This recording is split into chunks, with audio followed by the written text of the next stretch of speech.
വിശ്വസിച്ചത് വ്യർത്ഥമായി തീരും. ശ്രദ്ധിക്കുന്നുണ്ട് രണ്ട് വാചകങ്ങൾ. ഏതെങ്കിലും അനുഭവങ്ങളുടെ വെളിച്ചത്തിൽ തുള്ളിച്ചാടി ഇതിനകത്ത് കയറി വന്നാൽ, ഏതെങ്കിലും രോഗസൗഖ്യം ദൈവത്തിന്റെ മനസ്സലിൽ നിന്ന് പ്രാപിച്ച് ഇതിനകത്ത് കയറി വന്നാൽ, നിങ്ങളുടെ വിശ്വാസം എന്തായി തീരും? വ്യർത്ഥമായി തീരും. അനുഭവങ്ങൾ ഇന്നുള്ളത് നാളെ നമുക്ക് അനുഭവിക്കുവാൻ കഴിയുകയില്ല, വ്യർത്ഥമായി തീരും. ദൈവത്തിന് വളരെ ശ്രദ്ധിച്ച് കേൾക്കണം. എന്നാൽ ഞാൻ പ്രസംഗിച്ച വചനം നിങ്ങൾ മുറുകെ പിടിക്കുന്നുവെങ്കിൽ ഈ സുവിശേഷത നിങ്ങൾ എന്ത് ചെയ്യും? രക്ഷിക്കപ്പെടും. എന്നിട്ട് മൂന്നാമത്തെ വാക്യത്തിൽ എന്തുകൊണ്ടാണ് ഞാൻ യേശുക്രിസ്തു മരിച്ചു എന്ന് വിശ്വസിക്കുന്നത്? ഞാൻ സ്വീകരിച്ചിട്ടുള്ള ആദ്യത്തിനെ ഞാൻ ഫലമേൽപ്പിച്ചിട്ടുണ്ട്. ക്രിസ്തു നമ്മുടെ പാപങ്ങൾക്ക് വേണ്ടി തിരുവെഴുത്തു പ്രകാരം മരിച്ചു. യേശു മരിച്ചു എന്ന് നാം വിശ്വസിക്കുന്നത് എന്തുകൊണ്ടാണ്?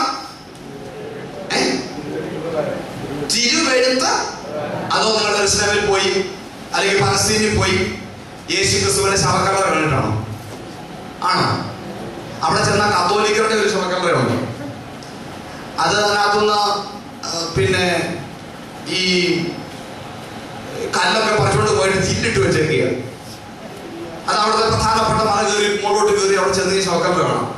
പിന്നെ കുറച്ച് അങ്ങോട്ട് മാറി കഴിഞ്ഞു കഴിഞ്ഞാൽ തലയോടിയുടെ വന്ന സ്ഥലത്തിന്റെ തൊട്ടടുത്ത് ഒരു പ്രൊട്ടസ്റ്റന്റ് കാരന്റെ യേശു ക്രിസ്തുവിന്റെ ശവക്കല്ലറയുണ്ട്.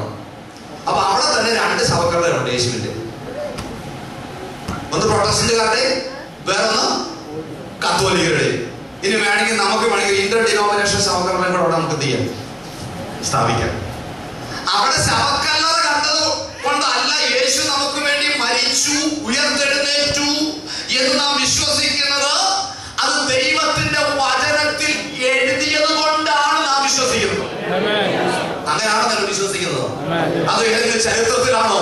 ചില മുസ്ലിം സ്നേഹിതന്മാർ പറയുന്നു യേശു ക്രിസ്തുവിന്റെ ശവക്കല്ലറ കാശ്മീരിലുണ്ടെന്ന് ചിലർ പറയുന്നു. ഇന്ന് പല കാലം അവിടെയും ഇവിടെയൊക്കെ യേശുവിന്റെ കല്ലറയുണ്ടെന്ന് പലരും പറഞ്ഞേക്കാം. പക്ഷെ അതൊന്നും നമ്മുടെ വിശ്വാസത്തിന്റെ ഭാഗമല്ല. നാം യേശു മരിച്ചു ഉയർത്തെഴുന്നേറ്റു എന്ന് വിശ്വസിക്കുന്നത് കല്ലറ കണ്ടതുകൊണ്ടല്ല, ദൈവത്തിന്റെ വചനം അങ്ങനെ പറയുന്നതുകൊണ്ടാണ്. ദൈവത്തിന്റെ വചനം അത് പറയുന്നെങ്കിൽ നമുക്ക് വിശ്വസിക്കാൻ എന്തുകൊണ്ട് കഴിയുകയില്ല? എന്തുകൊണ്ട് കഴിയുകയില്ല? ഇനി വേറൊരു കാര്യം, ദൈവത്തിന്റെ വചനം പറയാത്ത കാര്യങ്ങൾ നമ്മ തള്ളിക്കളയാൻ നമുക്ക് ധൈര്യം ഉണ്ടായിരിക്കണം. അത് പാസ്റ്റർമാരാണെങ്കിലും സുവിശേഷകന്മാരാണെങ്കിലും പ്രസംഗകരാണെങ്കിലും ദൈവത്തിന്റെ വചനത്തിനെതിരെ സംസാരിക്കുമ്പോൾ ശക്തിയോടെ എഴുന്നേറ്റ് നിന്ന് തെറ്റിനെ ചൂണ്ടിക്കാണിക്കുവാൻ വചന പരിജ്ഞാനമുള്ള സ്വന്തം സഭാജനങ്ങൾ, വിശുദ്ധന്മാർ ഈ നാളുകളിൽ ദൈവസഭയിൽ എഴുന്നേൽക്കണം. അല്ലെങ്കിൽ സഭ വചനത്തിൽ നിന്ന് തെറ്റിപ്പോകാൻ സാധ്യതയുണ്ട്.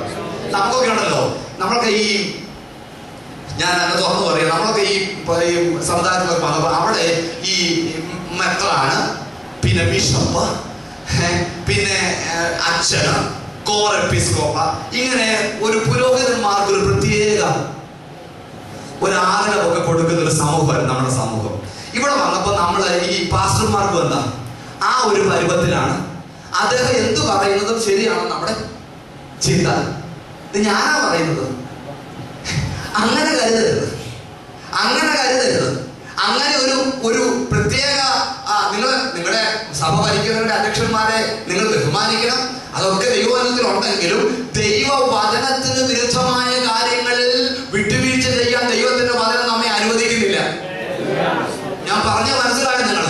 സ്തോത്രം. അതുകൊണ്ട് നിങ്ങളുടെ കൈ വരണ്ടു പോകുമെന്നോ, നിങ്ങളുടെ നാക്ക് പറ്റിപ്പോകുമെന്നോ, നിങ്ങളുടെ നാക്ക് അണ്ണാക്കിനോട് ഇറങ്ങിപ്പോകുമെന്നോ നിങ്ങൾ കരുതേണ്ട കേട്ടോ. ദൈവത്തിന്റെ വചനം നിർമ്മലമായതാണ്, അത് സ്ഥിരമായതാണ്, അത് മാറ്റമില്ലാത്തതാണ്. ദൈവത്തിന്റെ വചനത്തിൽ മായം ചേർക്കുവാൻ ദൈവസഭയിൽ ദൈവം ആരെയും അനുവദിച്ചിട്ടില്ല. അതുകൊണ്ട് വചനത്തിന് വേണ്ടി ചങ്കൂറ്റത്തോടെ സഭകളിൽ ദിവസങ്ങളിൽ എഴുന്നേറ്റ് കഴിഞ്ഞാൽ സ്വന്തം വചനത്തെ സ്വന്തം വികലമാക്കുന്ന, ദൈവത്തിന്റെ വചനത്തെ തെറ്റായി വ്യാഖ്യാനിക്കുന്നവരുടെ വായെ അടയ്ക്കുവാൻ വചനം അറിയുന്ന വിശുദ്ധന്മാർക്ക് കഴിയും. ഇല്ലെങ്കിൽ ഇങ്ങനെ കൂടുപോലെ ആൾക്കാർ പറയും വായി തോന്നുന്നല്ല എന്ത് അങ്ങ് പറയും. നമ്മൾ പറയുന്ന ആദ്യത്തെ സെന്റൻസ് കേൾക്കുള്ളൂ, പിന്നെ കൈയുടെ അന്യഭാഷയല്ലേ തന്നെ കേക്ക്. അതൊക്കെ പിന്നെ നമുക്ക് പറയാം. ഞാൻ എപ്പോഴും എപ്പോഴും പറയുന്നത് ആദ്യം നമ്മളിൽ വർക്ക് ചെയ്യേണ്ടത് യാഥാർത്ഥ്യമാണ്, ഫാക്റ്റാണ് നമ്മളിൽ വർക്ക് ചെയ്യേണ്ടത്. യേശു എന്റെ പാപങ്ങൾക്ക് വേണ്ടി മരിച്ചു. യേശു തിരുവെഴുത്ത് പ്രകാരം 3-ാം നാൾ ഉയർത്തെഴുന്നേറ്റു. യേശു എന്നെ ദിനംപ്രതി ശുദ്ധീകരിച്ചു കൊണ്ടിരിക്കുകയാണ്. യേശു എന്നെ ചേർക്കുവാൻ രണ്ടാമത് വരും. ഇതൊക്കെ നാം യാഥാർത്ഥ്യങ്ങളാണ്. അത് നാം വിശ്വസിക്കണം. അത് വിശ്വസിക്കുന്നതാണ് ഫെയ്ത്ത് എന്ന് പറയുന്നത്. അത് വിശ്വസിക്കുമ്പോൾ നമുക്കുണ്ടാകുന്ന ഒരു പ്രകടനമാണ് ഫീലിങ്സ്. അപ്പൊ ആദ്യം എന്താ കാര്യമെന്ന് മനസ്സിലാക്കണം, എന്നിട്ട് ആദ്യം വിശ്വസിക്കണം. പിന്നെ ആകട്ടെ എന്ത് ഈ താഴെ തട്ടിലുള്ള കാര്യം. അതിനു മുമ്പേ നാം എടുത്തു ചാടിയാൽ നമുക്ക് പരാജയം സംഭവിക്കും. നമ്മുടെ മനസ്സിൽ തോന്നുന്നതെല്ലാം ആത്മീയമാകണമെന്നില്ല. എന്നാൽ ദൈവത്തിന്റെ വചനം എപ്പോഴും ആത്മീയമായി തന്നെ നിലനിൽക്കുന്ന ഒന്നാണ്. ഒരു സെന്റൻസ് കൂടെ ഞാൻ നിങ്ങൾക്ക് വേണ്ടി പറയാം. എല്ലാ ആത്മീയതയും വചനപ്രകാരമുള്ളതല്ല, എന്നാൽ എല്ലാ വചനവും ആത്മീയമാണ്. ഞാൻ പറഞ്ഞു മനസ്സിലായോ? നമ്മുടെ അകത്തുള്ള എല്ലാ ആത്മീയതയും വചനപ്രകാരമുള്ളതാകണമെന്നില്ല. അത് നമ്മുടെ ചിന്തകൾക്കും നമ്മുടെ താല്പര്യങ്ങൾക്കും അനുസരിച്ചായിരിക്കും. എന്നാൽ ദൈവത്തിന്റെ വചനം എല്ലാം ആത്മീയമായി തന്നെ നിലകൊള്ളുന്നതാണ്. സ്തോത്രം. അപ്പൊ നാം എന്തുകൊണ്ടാണ് വിശ്വസിച്ചത്? ദൈവത്തിന്റെ തിരുവെഴുത്ത് പറഞ്ഞതുകൊണ്ടാ വിശ്വസിച്ചത്. തിരുവെഴുത്ത് പ്രകാരം അവൻ മരിച്ചു, തിരുവെഴുത്ത് പ്രകാരം അവൻ അടക്കപ്പെട്ടു, തിരുവെഴുത്ത് പ്രകാരം അവൻ 3-ാം നാൾ ഉയർത്തെഴുന്നേറ്റു. അതുകൊണ്ടാണ് നാം യേശു ഉയർത്തെഴുന്നേറ്റുവെന്ന്, യേശു മരിച്ചുവെന്ന്, യേശു രണ്ടാമത് നല്ല വിശുദ്ധന്മാരെ ചേർക്കുവാൻ വരുമെന്ന് നാം വിശ്വസിക്കുന്നത്. ദൈവത്തിന്റെ വചനം അങ്ങനെ പറഞ്ഞതുകൊണ്ടാണ്. എന്നിട്ട് താഴോട്ട് പറയുന്ന ഒരു ഉദാഹരണമുണ്ട്. പത്രോസ് തന്നെ പറയുന്ന ഒരു ഉദാഹരണം, ഞാൻ പറഞ്ഞ ഒരു ഉദാഹരണമല്ല. 24 സകല മനുഷ്യരും പുല്ലുപോലെയും അവിടെ മഹത്വമെല്ലാം പുല്ലിന്റെ പൂ പോലെയും ആകുന്നു.